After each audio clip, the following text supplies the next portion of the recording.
نومیالي لوبغاړي مجيب الرحمن تازه یو ویډیو په خپلو ټولنیزو رسنیو کې خپره کړې چې نوموړی پکې د تمرین پر مهال لیدل کیږي، خو هغه د توپ اچونې نه بلکې د توپوهنې تمرین کوي چې تاسې په دې ویډیو کې لیدلی شئ چې په یو لاس باندې توپوهنه کوي.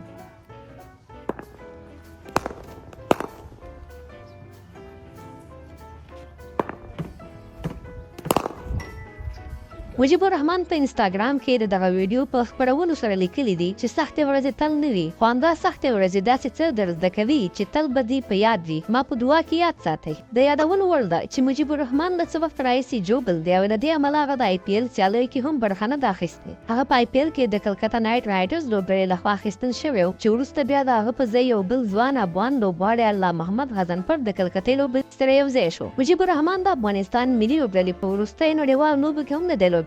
هیله ده چې نوموړی بیرته ژر روغ او سیالیو ته راستون شي. مجيب د دې ترڅنګ چې یو ښه بالر دی په ځینو لوبو کې ښه توپوهنه هم ترسره کړې ده. که مو په یاد شي چې د پاکستان پر وړاندې مجيب په 26 توپونو چټکه نیمه سلیزه وهلې وه. په دغه لوبه کې مجيب په 30 توپونو باندې 40 منډې کړې دي، نو داسې ښکاري چې نوموړی اوس مهال هڅه کوي چې ځان د یو آل راونډر په توګه ثابت کړي.